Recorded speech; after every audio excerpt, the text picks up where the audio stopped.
ಭೂಕಂಪಗಳು ಆಗುವವು ಎಂಬುದಾಗಿ ದೇವರಾತ್ಮನು ಈ ದಿನ ಸಭೆಯಾದ ನಮ್ಮೆಲ್ಲರ ಸಂಗಡ ಆತನು ವಿಶೇಷವಾಗಿ ಮಾತನಾಡ್ತಿದ್ದಾನೆ. ಆಮೇನ್.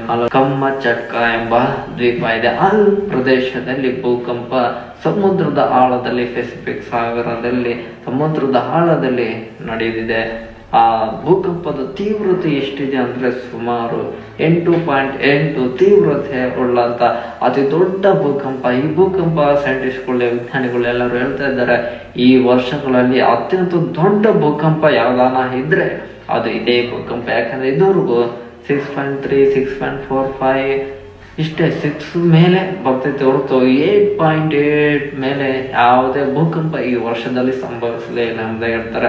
ಹಾಗಾದ್ರೆ ಇಡೀ ವರ್ಷದಲ್ಲಿ ಅತಿ ದೊಡ್ಡ ಭೂಕಂಪ ನಮ್ಮ ಭೂಲೋಕದಲ್ಲಿ ನಡೆದಿದೆ ಅಂದ್ರೆ ಇದು ನಮ್ಗೆ ಒಂದು ತಿಳಿಯಪಡಿಸ್ತಾ ಇದೆ, ಯೇಸುವಿನ ರಹಸ್ಯಗುಣ ಅತ್ಯಂತ ಬೇಗನೆ ಬರ್ತಾ ಇದೆ ಅಂತ.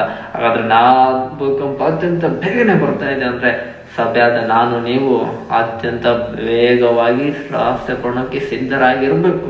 ಸಿದ್ಧವಾದ ಮೊದಲಿಗಿತ್ತೀರು ತಲ್ಪಡ್ತಾರೆ, ಸಿದ್ಧ ಆಗದಿರುವ ಮೊದಲಿಗಿತ್ತೀರು ಬಿಡಲ್ಪಡ್ತಾರೆ ಎಂದು ದೇವರಾತ್ಮನ ಸಭೆಗಳಿಗೆ ಹೇಳುವುದನ್ನು ಕಿವಿಯುಳ್ಳವನು ಕೇಳಲಿ ಎಂಬುದಾಗಿ